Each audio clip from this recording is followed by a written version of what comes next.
నమస్కారం.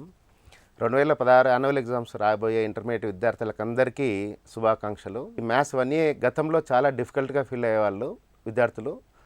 దానికి సంబంధించి కూడా చాలా పాస్ పర్సంటేజ్ కూడా చాలా పూర్గా ఉండేది మ్యాథ్స్ 1A. గవర్నమెంట్ నిపుణుల కమిటీని పెట్టేసి నిపుణుల కమిటీ ద్వారా సిలబస్లో చాలా మార్పులు చేయడం జరిగింది.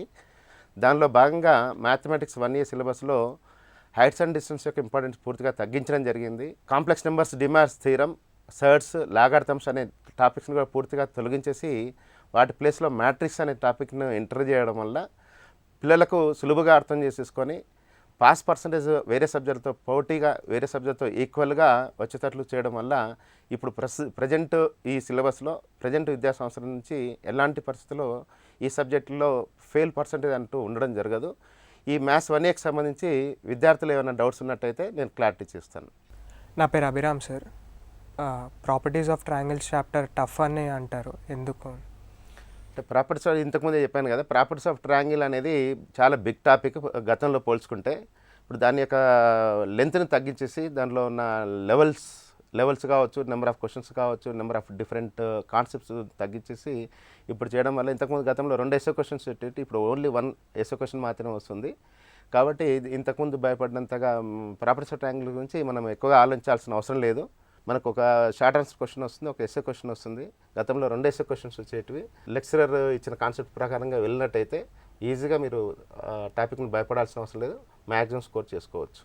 సార్, నా పేరు నిషిక సార్. సార్, మ్యాట్రిసెస్లో ఏ పాయింట్స్ మీద ఎక్కువగా కాన్సన్ట్రేట్ చేయాలి? యాక్చువల్గా మ్యాథ్స్ 1A ఉన్న అన్ని టాపిక్లో very very very important topic ఏంటిదంటే మ్యాట్రిక్స్లోనే వెయిటేజ్ మార్క్స్ ఎక్కువ ఉన్నాయి. దాదాపు 22 మార్కులు ఉంటున్నాయి. 2 ఎస్ఏ క్వశ్చన్స్ వస్తుంది, 2 వెరీ షార్ట్ ఆన్సర్ క్వశ్చన్స్ వస్తాయి, 1 షార్ట్ ఆన్సర్ క్వశ్చన్స్ వస్తుంది. సో మెయిన్గా మనకు rank, inconsistent system, so solve the matrix equation ఉంటుంది కదా, దాన్ని 3 పద్ధతిలో చేయొచ్చు. దాన్ని బేసిక్స్ నుంచి కనుక నేర్చుకున్నట్టయితే చాలామంది గౌస్ జార్డాన్ మెథడ్ వచ్చేసరికి వర్రీ అవుతారు, కానీ దాంట్లో వర్రీ కావాల్సినంతగా కాన్సెప్ట్ అంటే ఏం లేదు. టెక్నికల్గా వెళ్ళినట్టయితే లిమిటెడ్ స్టెప్స్లోనే దాన్ని సాల్వ్ చేసుకోవచ్చు. Matrix inverse method, Cramer's rule and Gauss Jordan method అనేది ఒకదాని మీద ఒక ఎస్ఏ క్వశ్చన్ వస్తుంది. And rank system are consistent and inconsistent system వల్ల ఇంకొక లాంగ్ ఆన్సర్ క్వశ్చన్ వస్తుంది. ఇంకా మిగతా బేసిక్స్ అనేది 10th క్లాస్ స్టాండర్డ్ నుంచే మ్యాట్రిక్స్ అనేది స్టార్ట్ చేయబడ్డ టాపిక్. కాబట్టి దాని కంటిన్యూగా ఆ కాన్సెప్ట్ అనేది కంటిన్యూగా ఉన్నట్టయితే మిగతా remaining 2 very short answer questions కూడా ఈజీగా చేయొచ్చు. సో ఇది 10th class based continuity topic కాబట్టి మ్యాట్రిక్స్ గురించి వర్రీ కావాల్సిన అవసరం అయితే లేదు. సార్, నా పేరు సుప్రీత సార్. సార్, జనరల్గా ఫంక్షన్స్ చాప్టర్ డిఫికల్ట్ అంటారు సార్, ఎందుకని? ఫంక్షన్స్ కూడా మ్యాట్రిక్స్ లెక్కనే 10th రిలేటెడ్ టాపిక్. ఫంక్షన్స్ అనేది మీరు అన్నట్టు అది అక్షరాల నిజము.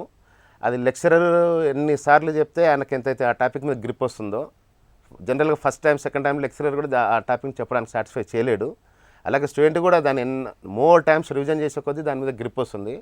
దానిలో ఉన్న లాజిక్ అర్థం కావాలంటే దానిలో ఉన్న యాక్చువల్గా function, domain of the function, so next range of the function అనేది దాని మీద బేసిక్ కాన్సెప్ట్స్ అంటే కనుక క్లియర్గా నీట్గా అర్థం చేసుకున్నట్టయితే ఆ థీరమ్స్ అనేటివి అర్థమవుతుంది. ఆ బేసిక్స్ అనేటివి నేరకుండా domain, range of the functions అనేటివి దాని జోలికి వెళ్ళకుండా డైరెక్ట్గా బైహార్ట్ చేయడానికి వెళ్తారు. థీరమ్స్ మీదనే మనకు ఎస్ఏ క్వశ్చన్ వస్తుంది. కాబట్టి ఆ డైరెక్ట్ థీరమ్స్ బైహార్ట్ చేసే కంటే ముందు లేదా లెక్చర్ చెప్పే కంటే ముందు ఆ డొమైను, రేంజ్ల మీద బాగా కాన్సన్ట్రేట్ చేసేస్తే, అంటే జస్ట్ మనకు పాలినామియల్ ఫంక్షన్స్ ఉంటాయి, ట్రిగ్నామెట్రీ ఫంక్షన్స్ ఉంటాయి, ఆల్జిబ్రిక్ ఫంక్షన్స్ ఉంటాయి. ఒక్కొక్క దానికి ఒక్కొక్క రకంగా మనం డొమైన్, రేంజెస్ను కనుక్కోవాలి. కాబట్టి ఆ లాంగ్ ఆన్సర్ క్వశ్చన్స్ కంటే వెళ్ళే ముందు కాన్సెప్ట్స్ మీద కాన్సన్ట్రేషన్ చేసినట్టయితే function is a very very beautiful topic, interest topic. కాబట్టి లాంగ్ ఆన్సర్స్ గ్రిప్ రావాలంటే ముందుగా బేసిక్స్ నేర్చుకోవాలి, డొమైన్ అండ్ రేంజ్ నేర్చుకోవాలి. సార్, నా పేరు ఆదర్శ్ రెడ్డి. ట్రాన్స్ఫర్మేషన్స్ చాప్టర్లో క్వశ్చన్స్ ఎలా అడగచ్చు సార్? అంటే యాక్చువల్గా ట్రాన్స్ఫర్మేషన్స్ అనేది సింగిల్ చాప్టర్ కాదు, అది combination of 4 topics. Trigonometry functions, compound angles, దాని తర్వాత మల్టిపుల్ యాంగిల్స్, తర్వాత ట్రాన్స్ఫర్మేషన్స్ టాపిక్ ఉంటుంది. సో ఒకదానికి ఒకటి trigonometry functions basics, trigonometry functions తెలిస్తేనే కాంపౌండ్ యాంగిల్స్లో ఉన్న డెఫినేషన్స్ కావచ్చు, ఫార్ములాస్ కావచ్చు, బేసిక్స్ అనేది అర్థమవుతుంది. ఈ కాంపౌండ్ యాంగిల్స్ గురించి తెలిసినే మల్టిపుల్ సబ్ మల్టిపుల్ గురించి తెలుస్తుంది. కాబట్టి సబ్ మల్టిపుల్ అనే టాపిక్ మీద గ్రిప్ వచ్చిన తర్వాతనే ట్రాన్స్ఫర్మేషన్స్ ఉంటుంది. కాబట్టి ఇవన్నీ లింక్డ్ టాపిక్స్. డైరెక్ట్గా tournament functions, multiple sub multiples, compound angles అని తెలుసుకోకుండా, నేర్చుకోకుండా డైరెక్ట్గా ట్రాన్స్ఫర్మేషన్స్కి వెళ్ళి sin c plus sin d అన్నా, sin 2a plus sin 2c అన్నా, ఇంకేదన్నా ఎలాంటి క్వశ్చన్స్ అన్నా చేయలేము. దీంట్లో కూడా దాదాపుగా మనకు 15 మార్కులు వస్తుంది. వెరీ షార్ట్ ఆన్సర్లు వస్తాయి, ఒక షార్ట్ ఆన్సర్ వస్తుంది, ఒక లాంగ్ ఆన్సర్ వస్తుంది. ట్రిగ్నోమెట్రీ ఫంక్షన్స్ ఇంట్రడక్షన్ టాపిక్ని బాగా నేర్చుకోవాలి. తర్వాత కాంపౌండ్ నేర్చుకోవాలి. sin of a plus b, cos of a plus b, అలాంటి ఫార్ములాస్ అవన్నీ వచ్చిన తర్వాతనే multiple sub multiple sin 2a, tan 2a, cos of 3a ఇలాంటివన్నీ మల్టిపుల్ సబ్ మల్టిపుల్స్ వస్తున్నాయి. ఇవన్నీ లింక్డ్గా ఫైనల్గా ట్రాన్స్ఫర్మేషన్స్ చేయగలుగుతాం. Transformations is a very good topic, big topic. Vector algebra చాలా లెంతీగా ఉంది. ఏ పాయింట్స్ మీద కాన్సన్ట్రేట్ చేస్తే మ్యాక్సిమం మార్క్స్ స్కోర్ చేయొచ్చు? Okay, very good question. Vector algebra is a very interest topic. ఇది ఇంటర్మీడియట్ వరకే పరిమితమైన టాపిక్ కాదు. ఫర్దర్గా మరి ఇంజనీరింగ్కి వెళ్ళినా ఇంకెక్కడికి వెళ్ళినా మనకి ఇది కంటిన్యూటీ ఉంటుంది. వెక్టర్ ఆల్జీబ్రాలో కూడా మనకు వెక్టర్ అడిషన్స్లో 2 వెరీ షార్ట్ క్వశ్చన్స్ వస్తాయి, 1 షార్ట్ ఆన్సర్ క్వశ్చన్ వస్తుంది. వెక్టర్ ప్రొడక్ట్స్లో 1 very short answer, 1 short answer, 1 long questions ఉంటుంది. సో మెయిన్గా లాంగ్ క్వశ్చన్స్ అనేది మనకు షార్టెస్ట్ డిస్టెన్స్ బిట్వీన్ 2 ప్లేన్స్ అనే దాని మీద వచ్చే అవకాశం ఉంటుంది. సో అది బాగా పర్ఫెక్ట్ ప్రిపేర్ అయితే సరిపోతుంది. లేదంటే ట్రిపుల్ ప్రొడక్ట్స్లో కోప్లనార్, నాన్ కోప్లనార్ అంటే డెట్ మెథడ్లో వచ్చేస్తాం కదా, ఆ యాంగిల్లో కేర్ తీసుకున్నట్టయితే డెఫినెట్గా మనం సక్సీడ్ అవుతాం. సార్, మ్యాథమెటికల్ ఇండక్షన్లో లాంగ్ ఆన్సర్ క్వశ్చన్స్ ఎలా రావచ్చు? మ్యాథమెటికల్ ఇండక్షన్ కూడా ఎంత డిఫికల్ట్ ఫీల్ అవుతామో అంత ఈజీ టాపిక్ యాక్చువల్గా. దీంట్లో ఓన్లీ 1 లాంగ్ ఆన్సర్ క్వశ్చన్ వస్తుంది. మనం ప్రీవియస్ పేపర్స్ను అబ్జర్వ్ చేసుకున్నట్టయితే ఓన్లీ 1 వేలో వస్తుంది. nth టర్మ్ కనుక్కొని sum of the n terms కనుక్కోవాల్సిన అవసరం ఉండేది. ఇప్పుడు nth టర్మ్ అనేది ఇస్తున్నాడు, ఎగ్జామ్లోనే ఇస్తున్నాడు. కాబట్టి సిరీస్లో some of the n terms కనుక్కొని తర్వాత మల్టిపుల్ చేసేస్తే ఈజీగా nth టర్మ్ అప్లై చేసేసినప్పుడు మనకు లాంగ్ ఆన్సర్ క్వశ్చన్ కూడా ఈజీగా అయిపోతుంది. మ్యాక్సిమం 75 మార్క్స్ స్కోర్ చేయాలంటే ఏం చేయాలి? మ్యాక్సిమం 75 మార్క్స్ ఏంటంటే ఇప్పుడు ప్రతి కాలేజీలో అది కార్పొరేట్ అయినా, నాన్ కార్పొరేట్ అయినా, గవర్నమెంట్ కాలేజ్ అయినా, ప్రైవేట్ కాలేజీలు అయినా అన్ని రేంజెస్ స్టూడెంట్స్ ఉంటారు. ఎక్స్ట్రాడినరీ స్టూడెంట్స్ ఉంటారు, అబోవ్ యావరేజ్ స్టూడెంట్స్ ఉంటారు, యావరేజ్ స్టూడెంట్స్ ఉంటారు, below average dullards, slow learners కూడా ఉంటారు. 75 మార్క్స్ రీచ్ కావాలంటే మీరు ఐఐటి కోచింగ్ తీసుకున్నా, మెయిన్స్ కోచింగ్ తీసుకున్నా, జస్ట్ ఫర్ ఇంటర్మీడియట్ కోచింగ్ తీసుకున్నా, ఏ కాలేజీలో అయినా సరే కాన్సెప్ట్స్ మీద బాగా కాన్సన్ట్రేషన్ చేయాలి. ఒక స్టూడెంట్ ఫెయిల్ అయ్యే స్టూడెంట్ పాస్ కావాలంటే లాంగ్ ఆన్సర్ క్వశ్చన్స్ మీద కాన్సన్ట్రేషన్ చేయాలి. రైట్, మ్యాక్సిమం 75 చేయాలంటే 2 ఆన్సర్ క్వశ్చన్స్. మీరు 75కు బార్డర్గా వచ్చి 72, 73, 74 మార్క్స్ వచ్చి ఆగిపోయి ఏ స్టూడెంట్ని అబ్జర్వ్ చేసుకున్నా వెరీ షార్ట్ ఆన్సర్ క్వశ్చన్స్లోనే 1 or 2 మార్క్స్ క్వశ్చన్స్ పోగొట్టుకున్నట్లు ఉంటాడు. ఏ స్టూడెంట్ అయితే వెరీ షార్ట్ ఆన్సర్ క్వశ్చన్స్ను పూర్తిగా చేయగలిగినట్టయితే ఆ స్టూడెంట్స్కి మాత్రమే 75 వస్తాయి.